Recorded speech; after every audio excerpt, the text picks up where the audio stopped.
આપણે બધાને ખ્યાલ છે કે છેલ્લા 1 મહિનાથી જયરાજાતા આહિર અને માયાતા આહિરના પરિવાર ઉપર જે અત્યારે જે ઘટના બની છે, જે કંઈ પણ ઘટના બની છે, ગુજરાત સરકાર દ્વારા એસઆઈટીની રચના થઈ, ન્યાયિક તપાસ થઈ, તો છતાં પણ હજી એ મુદ્દો જરા પણ શાંત પડવાનું કોઈ નામ નથી લેતો.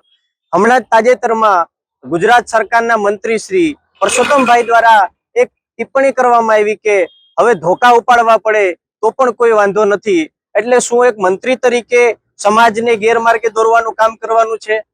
આહિર સમાજ પહેલેથી કહેતો આવે છે કે આહિર સેનાએ કોઈ પણ સમાજની વિરુદ્ધમાં ક્યારેય કંઈ કામ નથી કર્યું. એટલી ડિબેટો કરી, એમાં પણ કીધું છે બંને સમાજોને ઝઘડા કરાવવા માટેનું રાજકીય લોકો દ્વારા જે કંઈ પણ કરવામાં આવી રહ્યું છે એ અમે ક્યારેય પણ સહન નહીં કરીએ. અને જો પરસોત્તમભાઈની ધોકા ઉપાડવાની તૈયારી હોય તો 100% અમે એની પાસે જવાબ માંગવા માટે પણ તૈયાર છે. અમારી પણ ખુલ્લી ચેલેન્જ છે. પરસોત્તમભાઈ, તમે ખુદ ડિબેટમાં આવો, કોની સામે ધોકા ઉપાડવા છે એ પણ જણાવો. આપણે બધાને ખ્યાલ છે સરકાર દ્વારા કાયદાકીય રીતે જયરાજભાઈની ધરપકડ પણ થઈ ગઈ છે. એની સાથે જે કંઈ પણ ગુનાઓ થયા હશે એની તપાસ પણ ચાલુ છે.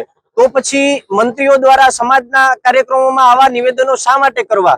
સમાજને એકબીજાની સાથે ઝઘડાઓ શા માટે કરાવવા?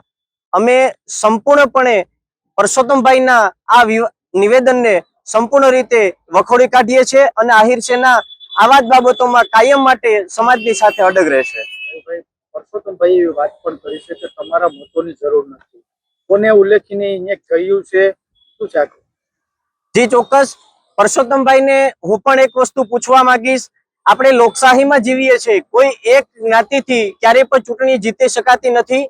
એટલે જો એ હકીકતમાં એવું કહેવા માંગતા હોય કે આહિર સમાજના મતોની મારે જરૂર નથી, તો ચોક્કસથી 2027ની ચૂંટણીમાં આહિર સમાજ આવી જ રીતે 100% સામે સામું જો કંઈ પણ કરવાનું થશે તો એ કરવા માટે તૈયાર છે.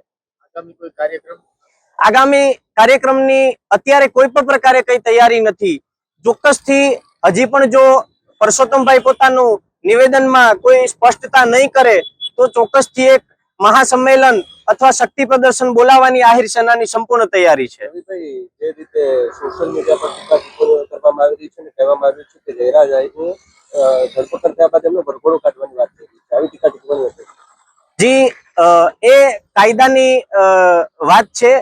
જે કંઈ પણ ગૃહ વિભાગ દ્વારા જે કંઈ છેલ્લા ઘણા સમયથી નક્કી કરવામાં આવ્યું છે એમાં અમે કોઈ પ્રકારે કંઈ ટિપ્પણી નહીં કરીએ.